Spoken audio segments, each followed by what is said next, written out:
China says military will, quote, stand up and use force if U.S. sends warships to islands. What are we going to do? We're going to send some more ships to the islands.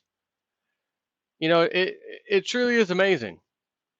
If you stop and think about it, like Joe Salente's been saying, many other people too. When the game's over, the financial game is over, and they got to destroy the system, and they don't want you focused on the bankster club that caused your problems and the rotten political class that does the bidding of the bankster class, and they want you focused on something else, they take you to war. How in the world could it be pure coincidence that right now this kind of crap's going on? We still have the crap going on in the Middle East, Russia allegedly going after ISIS, and from what we can tell, doing a phenomenal job because so many Americans are saying, hey, good job, Russia, great, great. And they got to have morons on CNN come out and tell us to not do that. Don't clap and don't tell Russia's doing a good job. What's wrong with you? That's because they're getting rid of the terrorist threat in the Middle East. Unfortunately, our government calls that ISIS or some other nonsense. So this is over the course of the last 6 months, we've seen China's land reclamation efforts go from oddity to spectacle to alleged provocation, which this is from Zero Hedge, to excuse for war as Washington feels compelled to come to the aid of its allies in the South Pacific who cried foul after it became apparent that this was no formal dredging effort. In short, China has created some 3,000 acres of new sovereign territory, and the U.S. claims Beijing is effectively trying to redraw maritime boundaries on the way to establishing new military outposts. For its part, China denies the allegations and has responded with a peculiar mix of veiled threats and not so veiled threats and humorous propaganda with it. Despite efforts to de escalate the matter, when Xi visited the U.S. this month, Beijing looks set to draw a line in the sand, no pun intended, he says, when it comes to allowing the U.S. to sail warships near the island or the islands. Chinese media slammed the U.S. Thursday for ceaseless provocations in the South China Sea, with Washington expected to soon send warships close to artificial islands Beijing has built in disputed waters. Following a meeting of American and Australian officials Tuesday, U.S. Defense Secretary Ash Carter warned Beijing that Washington will continue to send its military where international law allows, including the South China Sea. Yeah, that sounds like a good idea. Like a real good idea. That's their part of the world. Once again, what in the hell are we doing? Sticking our nose in that business. This isn't little old Yemen, Libya, Syria. This is freaking China. It's got to be bigger than two. It's got to be at least 1.3 billion people now in China. More manpower than any other nation. I mean, by far, not even close. Anyone else. And their close ally is Russia. I could see these congressmen and the president, just shaking their magic 8 ball. Should we go and provoke the Chinese people government in the South China Sea and the disputed islands? Signs point to yes. All right. Let Commander so-and-so and General so-and-so know we're going to go ahead and go for it. Tell my my top advisor, has just recommended we go ahead and go down to the South China Sea. Oh, and you have a top advisor? Yeah. Who is it? Oh, it's Magic 8 Ball. Top advisor. Is this some kind of carnival sideshow? Or is this real? This is actually real. I sent myself 1, 2, 3, 4, 5 videos today.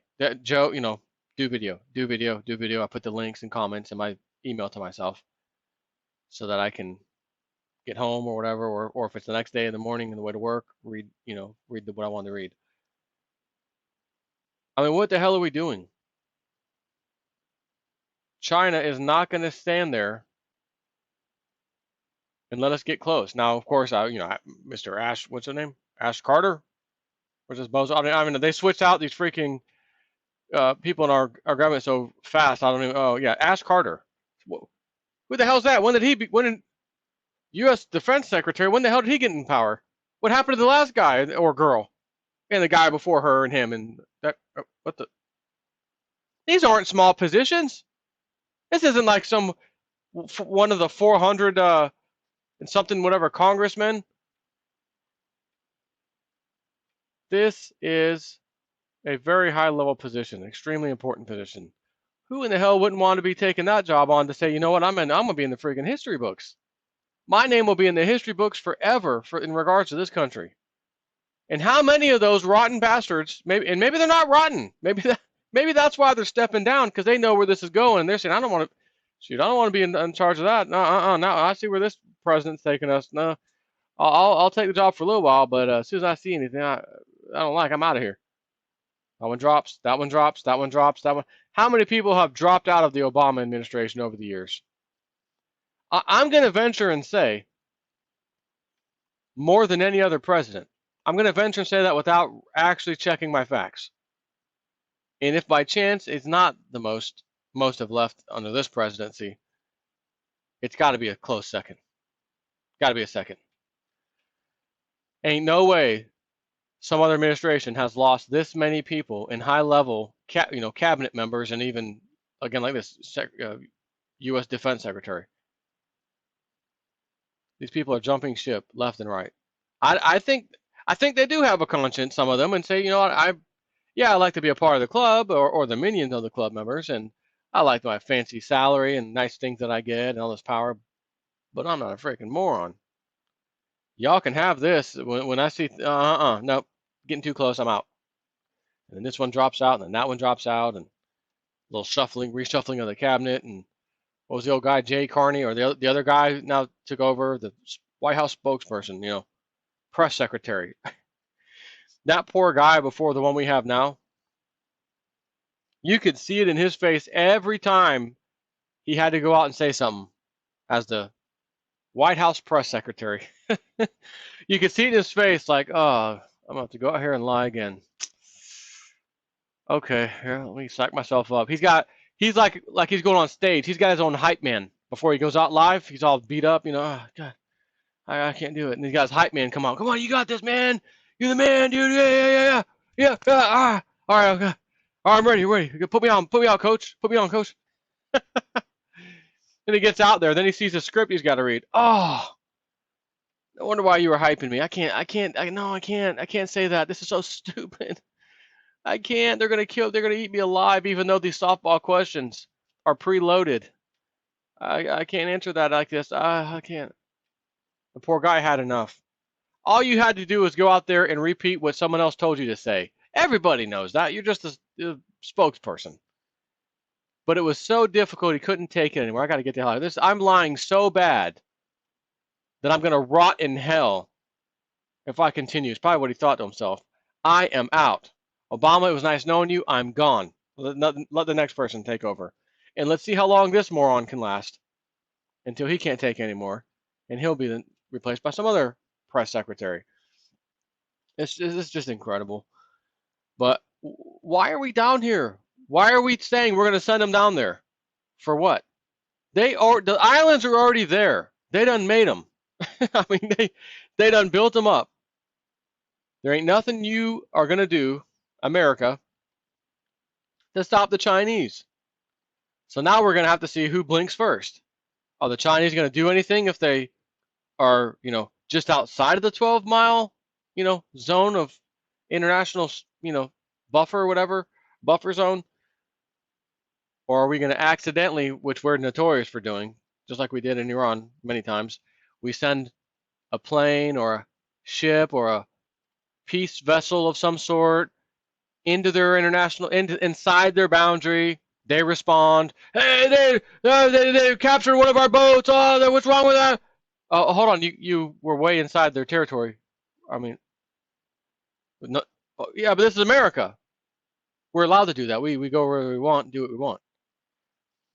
And so did the Roman Empire until they couldn't no more. And I'm here to tell you, the American Roman Empire days are coming to an end here in the near future. Next few years. I can't see too many more years going by with this crap, especially after the economic collapse happens and the dollar's dumped. That's when I see the Webbot prediction coming true perfectly, where there's people, military people all over the world, and all these hundreds of bases we have everywhere, scattered out like cockroaches. And now it's time for them to come home. We got our tail between our legs. It's over. Can I get on the plane? Yeah, sure. It's such and such amount of money. Here's American dollars. Can we convert that? No, we don't take American dollars. Okay, I'll go down to the downstairs with a little currency exchange. I'll be right back. And the lady behind the counter is thinking, oh, you poor soul. I didn't have the heart to tell him. I'll just let him fight on his own. He goes downstairs. I'd like to exchange these American dollars for whatever country I'm in. He probably don't even know what country's in. Wherever I'm at, it's Americans and our ego. Wherever I'm at, I'd like to get the currency. I'm sorry, what? Oh, you don't have any, like you don't have any in stock, or you don't do it anymore. That's American dollars, in case you didn't know. Yes, yes, yes, we know. We don't take trash anymore. Thank you. That's all. Oh, and it happens all over the place where people are stuck. Americans, and it may have been mostly military related, but are stuck overseas because they can't get the currency they need exchanged for their dollars to get on a freaking plane and come back home. Like I said before, I can just see the GoFundMe campaigns breaking left and right, just massive, boom, boom, boom, every day. GoFundMe, my poor son I sent off to war, my poor daughter I sent off to war. USA, USA. Oh, that doesn't work anymore. Whatever. I GoFundMe, help me, help get my son back, help get my daughter back. Can you imagine that? That sounds absurd, right? But I want to tell you something else that sounds absurd. That's already a fact. You ever turn on the TV and see these commercials about the Wounded Warrior? We need help with the Wounded Warrior Fund. They even got old Tracy, what's his name? Big, deep country voice. Oh, and he is a patriot. There ain't no doubting that man. He is a patriot. Perfect guy for that commercial. Why in the hell do we need to help these wounded warriors when they were wounded on the job? The government should be taking care of this. No? Oh, that's right. The government doesn't take care of them. Would you ever think that the great American country you live in would not take care of all the people it can pick and choose to take care of and not to take care of? Do you think it'd be the military that they would say, nope, you're going to have to do a Wounded Warriors campaign, GoFundMe camp, whatever it is, to help you out? Guys are on there, all shaking, can't even talk, can't even think straight because they had a freaking IED blow them up. And that's the best our government can do for these people? That's because these people, these military people, aren't fighting for anything good. They're not fighting for your freedom. They're not fighting for the better of the country. They're not fighting for anything but the bankster oil cartel. As I've said before, and I covered this the day it happened. It's been a few years now, but I covered it. Obama, I told you I would be taking the troops out of Iraq. I'm proud to say that today is the day we're going to take them out. Make true my promise. Oh, that's funny because I just read the day before that the big, wasn't the big three, two of the big three oil companies signed the most lucrative oil contracts with the new current government that we put into place in Iraq. Sweetheart deal, awesome oil deals. And you mean to tell me after the contract is signed, within 24 hours, you got the President of the United States telling the whole world we're pulling out of Iraq? Now, I told you I'd make good on this. It took me forever, but I finally did it. You mean to tell me after the oil contracts are signed, they couldn't even wait a few months to just like, we don't want people seeing that. We don't want them to make that connection. Like, it's the next day, dude. Like, can we expand that a little bit? Nope, we're going live. These people are so stupid and so dumbed down and so pharmaceuticalized, they won't remember, they won't know, they won't care. Roll with it. And they did, and he said it. I love this saying, George Dodo Bird Bush. I don't have to tell you which one that is. To an old lady who told him, I got to work 3 jobs. I'm an American. I got to work 3 jobs. In other words, I got to work 3 jobs to make ends meet.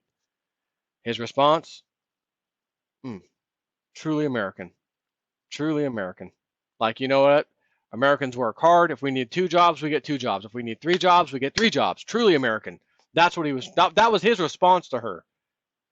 Except her response to begin with, or her question to him, or whatever the statement was to him, I should say, not really a question, wasn't because I'm proud. I want to let you know I'm a proud American, and that's what I want to tell you today in front of this podium.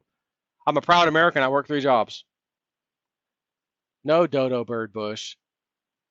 Why does she have to work 3 jobs in America? Well, I'm sorry, old lady, but the military-industrial complex are the only people with their club members, pharmaceutical industrial complex, sick care, used to be called healthcare complex, GMO food complex, everything that's anything they own. And again, with pharmaceutical, you can add the vaccine and that whole industry in there too. They're the only ones who get to rape and pillage and make money, not you. You, old lady, have to pay for it. You have to pay for it. So get your sorry butt out there and work your 3 jobs. Don't complain. As my sister loved to say, nobody said life was fair to me many times about how rotten some of the stuff is. No one said life's fair. Life isn't fair. No, it's not. But it could be if we had the right people in these positions of power. But because you don't have the right people in these positions of power, and nor will you ever if you use the system's way of voting in and voting out these people, you will never gain anything. Thus, revolutionary times come, simple history repeating. It is the only way, and it's extremely effective, but it's the only way history has shown us that such a thing can be done. Now, why is that? Well, how come history doesn't show us just a bunch of people marching around and banging pots and pans like they do in South American countries as bringing some kind of change? Like, why is it that it is a violent, unbelievable revolution that always fixes things? That sounds absurd. Why would it take this immense amount of violence and death to fix things to a better world? Doesn't make sense. Destruction, mean, attacking, hurting equals better system, better world, better everybody. Doesn't make sense, does it? Surely there should be some example out there of it, people protesting with signs that change the whole country around. I mean, there's got to be something out there, right? No, there's not. So we can expect a revolution at some point in time. Old JSNIP4 try to tell people if you don't want to get involved in that revolution, you're going to have to make sure you're not extremely upset and mad.